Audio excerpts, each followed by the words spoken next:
Would you like to save yourself a huge amount of time, money and frustration and guarantee the success of your marketing efforts? Well, in this training, I'm going to show you exactly how to do that. You're going to learn a simple process to gather a list of products and services people desperately need and will pay money for. The same process will enable you to collect powerful sales copy to use on your sales pages, Facebook ads, emails, and other marketing materials. And the same simple process will help you to build an email list of people to sell to, even before you have a product or have ever written a blog post. Sounds pretty good, doesn't it?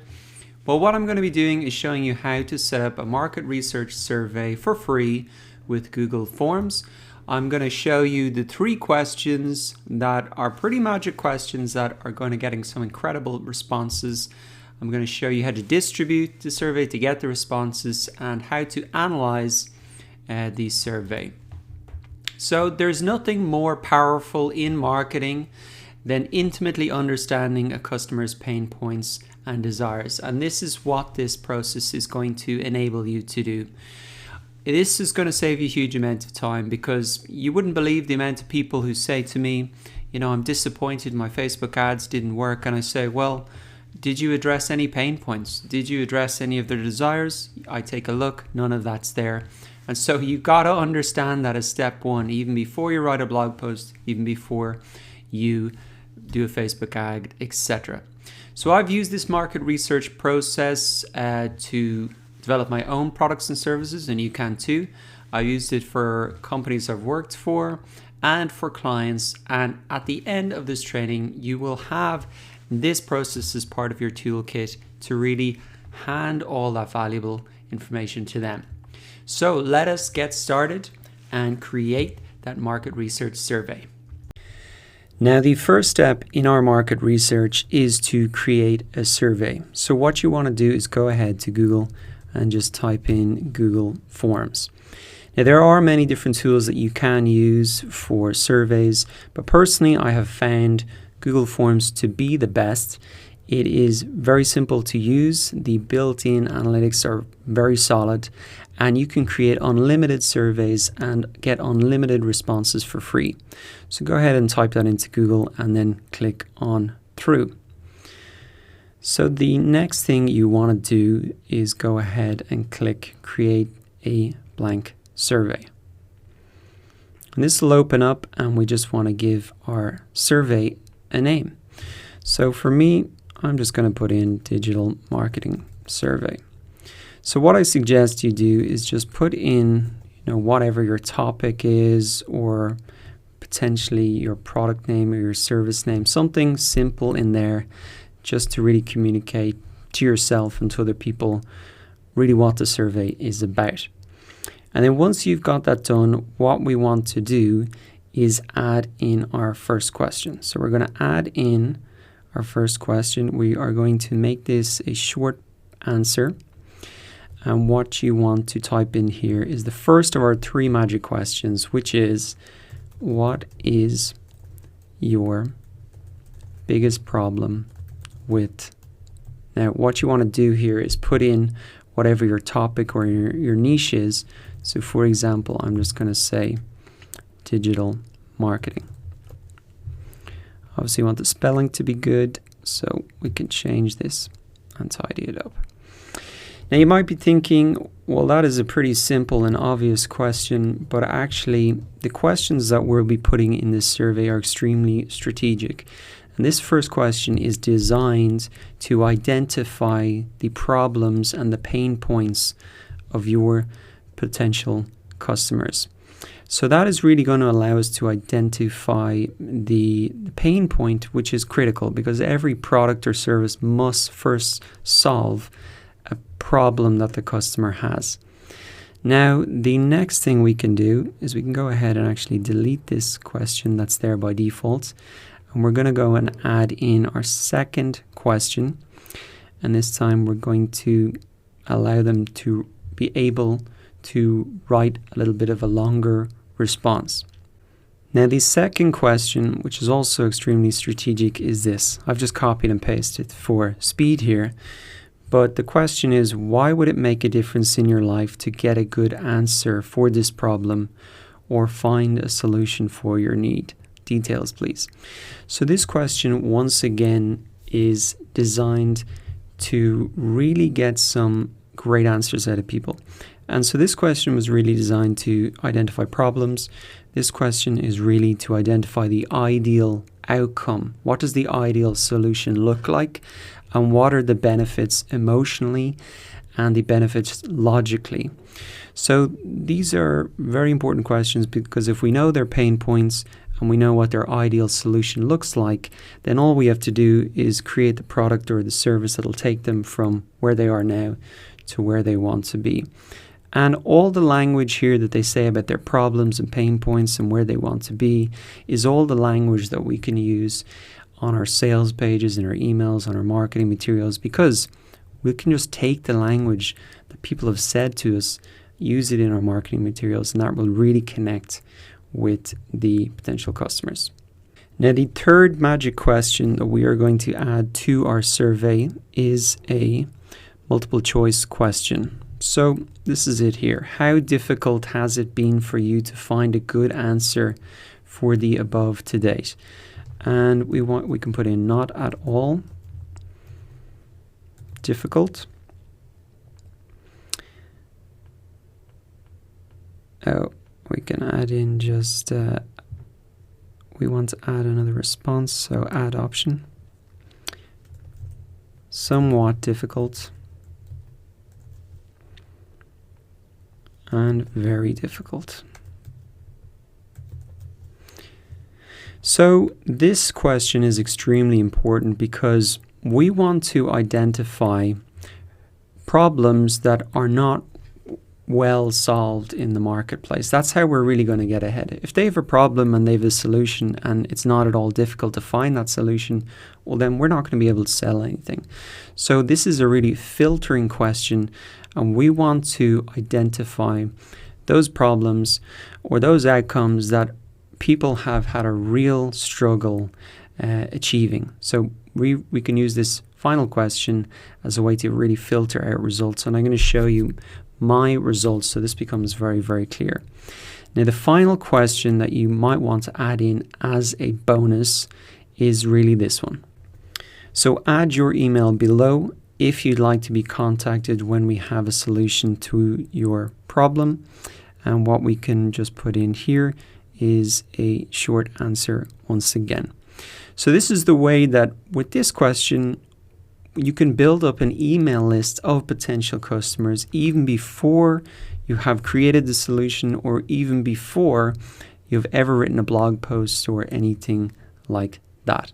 So to recap, we have gone through the steps to set up a market research survey with Google Forms for free, and most importantly, the 3 magic questions to ask so that you can identify those products and services that people desperately need, and also get those powerful words and phrases that you can use in your sales copy.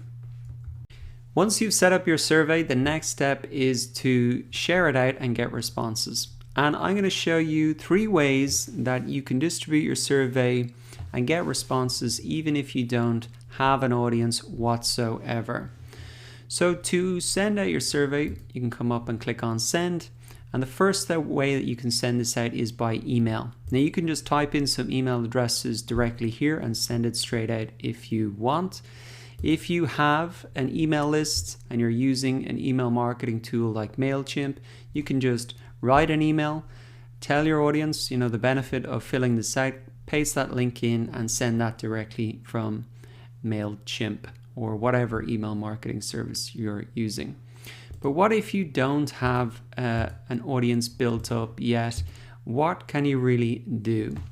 Well, what I would recommend is that you start to look and think about what are the contacts that you already have available to you.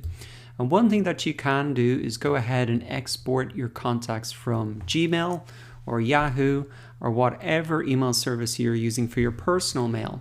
Now, I went ahead and did this recently, and I was shocked to see that I had over 800 emails in my Gmail. Now, am I saying that you should go ahead and just spam everybody in your inbox with your survey? No, I'm absolutely not saying you should do that.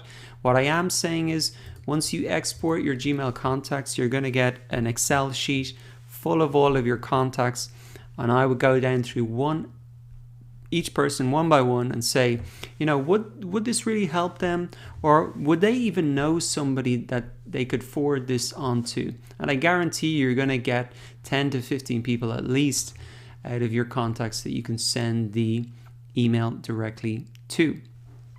Now, where else might you have email addresses just from your normal connections that you've made? Well, LinkedIn is another place, and you can export all your connections from LinkedIn. Again, this is going to produce a huge Excel sheet full of people's names, first name, last name, and email address. It's like having your own email list before you even have a website or anything. So once again, I'm not saying you should spam everybody. I'm saying you probably have people in your contacts already on Gmail or LinkedIn that you can send the survey directly out to. And if not, you're going to have at least one person who knows where you should be sending this email to. Maybe they know certain Facebook groups, etc. that you should post in. So that was the first way to share your survey email. Now there is one important point that I want to stress about email, and that is the subject line. You can see by default here, the subject line is I've invited you to fill in a form. Now, how many people do you think are going to open that if they see that in their inbox? Probably none. They're just going to skip on over the email and won't even read it. So that's why the subject line is so critical for emails, because if they don't click to open your email, they're never going to click the link to fill out your survey. So you must write something compelling here in the subject line. Now, if you leave this by default, that's not going to work. Even if you change it to something like, can you spare a few minutes and fill in my survey? That's not going to work either. Why? Because there's no benefit to the customer or the potential customer. Can you spare a few minutes? What's the benefit for me? I'm not going to open that, sorry. So you need to come up with something that's going to get people to open. Now, if you have an audience, something that I've done before is saying, I'm creating new courses for you, or I'm creating a new course, makes it sound even more specific, for you, and I'd love your input. So you can see the benefit here is that I'm creating something for them already, and it's going to be a course, so they know what the product is, and it's for them, and I'm just asking for their feedback. And people will happily give their feedback because they want to solve their own problems, and they're going to help you solve their problems. So there's a clear benefit for them is what I'm trying to say. Now, another thing that if you don't have an audience, how are you going to catch their attention? Well, I'll tell you one subject line that actually caught my attention very recently. Hey Dara, could I try to solve your problems as an online instructor? So this was actually an email that just someone sent me, and I opened it. And the reason was because they didn't say, can you fill out my survey? They said, could I try to solve your problems? They didn't guarantee that they were going to. And that kind of hints at that they're gathering some feedback. And they specifically said as an online instructor. So they had taken the time to actually figure out what I do, and they want to help solve my problems. And I can tell you, as an online instructor, I have a lot of problems, a lot of things that are difficult to do. And if someone can help me with that, well, then I'm going to open the email. So that is something that you could easily copy and use for whatever your thing is. Hey, could I try to solve your problems to become financially independent? Could I try and solve your problems to, whatever, with Adobe Effects? Whatever it is, you can really copy and paste that in, and I guarantee you're going to get a lot of people opening your email and responding to it. Okay, so that wraps up email as the first way to distribute your survey. I've talked about ways to do it if you have an audience and if you don't have an audience. Now, the next way to collect responses is through social media. Again, if you have an audience, you can just share out the links directly there. And if you don't have an audience, what are you going to do? Well, there is the magic of Facebook groups. So all you want to do is type in your keyword or your topic or your niche in here. So let's just say something like, financial independence. This is something I'm interested in, and come across, and let's look at the groups here. So if I had some sort of solution, or I was a coach that helped people become financially independent, I would be posting my survey into these groups and getting some responses from them. Now, what you can also do is, this really works for any different type of niche, vegans, Dublin vegans. There's thousands of people in these groups. And remember that you'll probably have to join the group. That might take a day or two to get approved. And then once you're in the group, you just want to have a look and check out the group rules. So let's have a look at these for this one. Don't give out personal details, etc. Let's see. So you want to read these rules just quickly for any group, because you don't want to be banned from the group, or you don't want to kind of upset the atmosphere that they've created in there. So some groups, for example, they only allowed you to post links on a certain day. And so you just respect that and wait for that day and post the survey in then. So as well as Facebook groups, there are also groups on LinkedIn. So let's just quickly head over there. And again, it's the same thing that you want to do. Not just put a link to your survey in there and say, fill this out and help me. You want to say, hey guys, I'm curious what your biggest problems are as, say, vegans in Dublin. And, fill out my survey below. I'm happy to share the results, and let's brainstorm some solutions to them. That's something very positive. You're there to help them. And again, you're not just there to really, get their money and run off into the sunset or whatever you want to do. Now, LinkedIn is an opening for me, but it's the very same process over there. Now, let's look at the final way that you can go ahead and get responses to your survey, and that's to use forums. So all you need to do is, once again, go to Google, type in whatever your niche or keyword is, and then just put forum there, and up is going to pop up a lot of forums. This really works for anything, any different niches that you have. You can see there's a lot of them here. Even you can go into Reddit and things like that. And so forums are just another place that you can post your survey and get responses. The people are out there already.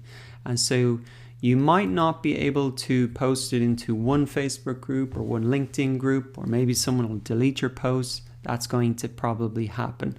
But there are thousands of groups across all those three methods that I've showed you. So you are going to get responses to your survey if you just stick with it. So to recap, we've looked at 3 different ways to distribute your survey even if you don't have an audience. Email. So to recap, we've looked at 3 different ways to distribute your survey and get responses even if you don't have a survey. And we talked about some tips and tricks in terms of really getting responses, and that's your subject line and the way that you post it into those different social media groups. Now, once you have distributed your survey, the next step is to analyze the responses. And you can analyze them right here inside Google Forms. Just click over to the Responses tab, and you can see the different responses to your questions, plus any email addresses that were submitted. So you can analyze them here, and this can be fun to look at as the responses are coming in. But what I would recommend you do is wait and see when the responses stop coming in. You'll notice that because this number stops going up. And that'll probably be 1 to 2 days, depending on how much you've promoted the survey. So to look at it in a deeper level and really analyze it, I would recommend you view the responses in Google Sheets. Open that up right away. And the first thing that you want to do is select the top row here. And what you want to do is really put on a filter. Now, the reason you want to do this is because we want to filter down our responses and really just look at the responses that say people have a problem that they found very difficult to resolve. Now, why are we doing that? Well, remember, if we want to create a successful product or service, or even a piece of content like a blog post or a video, we need to be solving problems that are not well solved in the marketplace. And that's why we really want to focus on this.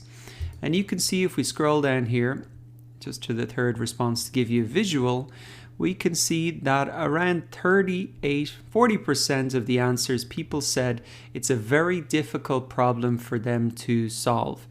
So by just filtering that there, we have removed 60% of the problems that people don't think are that important or not that hard to solve. And we're just focusing on 40%, which for this survey is about 80 responses as opposed to over 200. So it just makes it easier to analyze it as well. Now, the next thing you want to do is go ahead and open up a different tab here. You can just add that like that. What we're going to do in this tab is just write down problem and why, resolve it. So these are the two important things that we want to get out of this survey when we look at it. We want to know what the problem actually is and why it's going to be important for them to resolve it. So that'll really come from these two columns. So let's just go and have a look at it here. So, okay, not every response is going to be perfect, so you're going to just have to go through one by one, down through them and pick them out. So let's see the problem here. What's your biggest challenge? Can you show me the most direct path towards getting a minimal viable product in the marketplace? Okay, so that's a great problem to solve. So what we can do is, I always like to frame the problems as like a how-to. I'm going to delete this one I did earlier so we can start fresh. And what we can do is just pop this in. And what I like to think about is, if I was writing this as a course or a piece of content, or like a blog post or a YouTube video, what would the title be? It's always just easiest to start it with how to. So how to get a minimal viable product into the marketplace, let's say in one day, because they're looking for speed. That's what they said in their response here. Oh, let me go back to this tab. Okay, it would save time and aggravation. So that's a benefit. I'm going to close this down actually because I keep clicking back to it. So, you know, why do they want to resolve this? Why would they buy our product or read our blog post? It's to save time and aggravation. And they're really looking for a streamlined process. So that's another benefit of them maybe buying our product or service or reading our blog post. So get a streamlined process. So you can see already here, just reading one response, what I've got for me is a potential course that I could make, or even a potential section or lecture within a course, a potential blog post, a potential YouTube video that is tailored to my audience and that would really resolve a problem that they have. What are some of the benefits that I could mention at the start of that video or course, or put on the sales page or in a Facebook ad? Look, this is going to save you time and aggravation. You're going to get a streamlined process to get a minimal viable product into the marketplace in one day. That's a very good pitch and offer, and it resolves a pain point that people have. So that's only one answer. Now let's go down and have a look. Okay. What we can do again, same process. I'm just going to do 3 of these to give you examples of what you should be looking out for, and then obviously your responses are going to be different. So how to obtain a client's trust, I guess, as a digital marketer is really what they're asking here. And why would they want to do this? You know, grow your business steadily. That's why they want to resolve this, because they think trust is a big barrier to signing clients.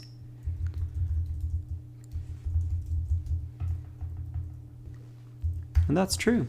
How can you get them to trust you? They're going to hand over money and access to, you know, their analytics or whatever.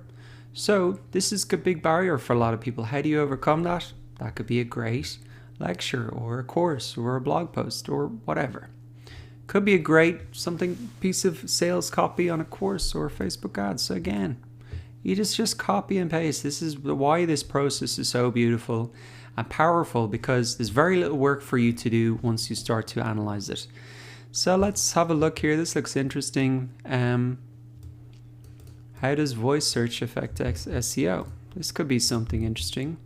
You know, how to benefit from voice SEO maybe.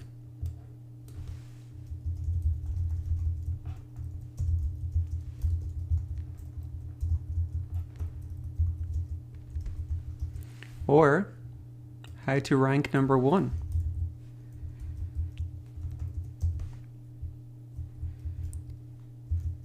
From voice SEO on mobile, let's say, for example. So I'm just thinking about, you know, what does the how-to look like to resolve that problem? And why would they want to do this? You know, leverage voice SEO to get to the leverage voice SEO. Now, why to get free traffic to your site? So you can see I'm using what I'm hearing from the customer here and adding how, you know, putting my spin on why they would want to do that. And this allows me, just looking at 3 responses, to find products and services that people desperately need and will pay money for, and also gather powerful sales copy that I can use on my sales page, in Facebook ads, in emails, and other marketing materials. So that is the process to analyze your survey results in order to find those product ideas and get that powerful sales copy. Would you like to gather valuable feedback from potential customers without even needing to send out a survey? I'm going to show you 3 different ways to do this, and this will really solve this market research problem for you. If you feel that you can't send out a survey, it just isn't something that your audience would fill out. So if you're thinking that this lecture is for you and you're going to have no more excuses. So the first way to get feedback is actually just go ahead and talk to somebody. Yes, as scary as it seems, talking to people can just be the most effective way to get feedback. Now you can call people up or you can meet people in person, but the key thing I want to say is that the questions that you'll be asking them are the same questions that we have in our survey here. So this is basically a script for you to do your market research. For example, I was talking to somebody recently. I said, hey, what's the biggest single problem you have with your business? And he said, well, I've got 18 employees and managing them is a really difficult thing to do. And I asked him, well, what difference would it make if you had a good solution to managing your employees? And he said, well, it would be fantastic. I could really focus on the higher level things in my business rather than managing them and being almost a therapist to them, which is the opposite reasons why I hired them in the first place. I hired them to get rid of tasks, outsource things. And then I asked him, well, how difficult has it been for you to really manage your staff more efficiently? He said it's been very, very difficult. I've hired even a staff manager, but then they hire somebody who's poor and then I have to fire them. So I'm not getting away from this problem. So that is a pretty serious problem. And if I could develop a solution for him, like maybe having a more defined hiring process, characteristics of people they're looking for, a culture within the company that's defined, that would be extremely valuable to him, so he could hand that to his hiring manager and there's going to be something consistent. Similarly, I could say, what's your single biggest problem in your personal life? He could say, well, you know what, I've got a 5-month-old baby and she doesn't sleep at night. Well, what difference would it make? Well, if I could sleep, I'd be less stressed at home, wouldn't fight with my wife, I'd have more energy for work, and I could get better results. Well, that's a pretty, good outcome. And then how difficult that has been? Very, very difficult. We've tried different books, different online courses, sleep training. It's difficult. So if I can develop a solution that would solve that problem for him, There are some very clear, urgent pain points, some very positive outcomes. So if I can do that, well, I'm going to do pretty well and sell a lot of my course or product or whatever. So that's number one, talking. Remember, you have the script. Now, the second way that you can gather feedback without needing a survey is to come into a Facebook group that you have joined that has your target audience within it. Come down into the search bar here, and you're going to search for some specific words that are really going to highlight some pain points of the people in this group. So for example, complaint is a word that you will see. I've seen complaints here about early requests for reviews. Now this is a group for Udemy instructors, and basically it's not important for you to know what the problems are, but this has surfaced up a lot of problems that these people have. Blurry video screens, that's kind of Udemy's technical problems. The early review system, that's Udemy's kind of system, and instructors aren't happy with it. So if I could design a way, or at least inform these instructors of how to beat that early request for review system, or how to record your videos so that they appear the best, well, I'm going to solve a lot of people's problems, and they're going to pay me, or at least I'll get their attention that I can monetize later on. So that is something you can do. Complaint. Hate is another word that people type in here, that can surface a lot of pain points as well. Bottleneck is another great one as well. Let's see what this surfaces up. But what's the bottleneck for people in their business? Various bottlenecks. What part of course creation do you hate the most? I hate video editing. So again, we've got that hate word there. You've got 19 comments, people saying what all their pain points are. So that's another good word you can put in. Stress is maybe another word as well. So you can find out what's stressing people out, and that's going to surface up a lot of pain points. Then you can find out, what difference would it make? Well, if I could do video editing faster, I could make courses faster, I could sell more. And how difficult is it? Well, you're going to get a sense of that from reading the comments. So again, keep these 3 questions in mind. Now, the final way that you can gather feedback from potential customers without needing a survey is to really look at review sites and marketplaces. Now, for example, Udemy is an online marketplace with a built-in review system. So if you come down to any course, let's just say game design, click on the first course here. You can see the reviews here, and if you filter down to the 3-star reviews, this usually is good, because 5-star reviews, they're not really complaining about much. 1-star reviews, probably too negative. And really the 3-star reviews are kind of quite balanced reviews. They say some good points and some bad points. So let's just have a quick look at this. The sound could also be made more audible, so that's something there. Introduction. Okay, audio is really low. That seems to be a consistent problem. Poor sound quality. Okay, how to program to skip certain lessons. So you can come down into the reviews and have a look at, what do people not like, and then you can create a product that solves all those pain points and really gives people more what they want. Now, where else do they have reviews?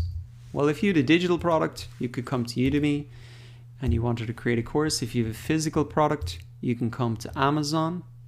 Built-in review system there, any product in the world. If you had a restaurant or was thinking of setting up a certain type of restaurant, you can come in and search, whatever it is, spas in your area. What are people giving out about? What do they not like? What are the pain points? You can do that for restaurants, hotel. TripAdvisor also has a built-in review system that you can search for the type of business that you are in, and to see what people are giving out about and not happy about. Other thing is for, say, small business, Google has a built-in review system as well. So you can check out, what are people giving out about in these dental places. You can come into the reviews, again, filter them down. Let's just look at the lowest rating and see what are the reasons that people have given this a low review, and that'll give you some ideas of the pain points that people are struggling with. So to recap, in this video, what we have done is look at 3 different ways for you to collect customer feedback even without needing to send out a survey, and that was to just talk to people and use these 3 questions as a script. Number 2 was to go ahead and go into the Facebook groups and search for those keywords like complaint, hate, bottleneck. And the 3rd way is to look at these review sites and marketplaces which just have an absolute huge amount of feedback. Now 99% of new entrepreneurs ignore this, but you've got the information now, so there's no excuse not to get a brilliant insight into the pain points and the desires of your potential customers.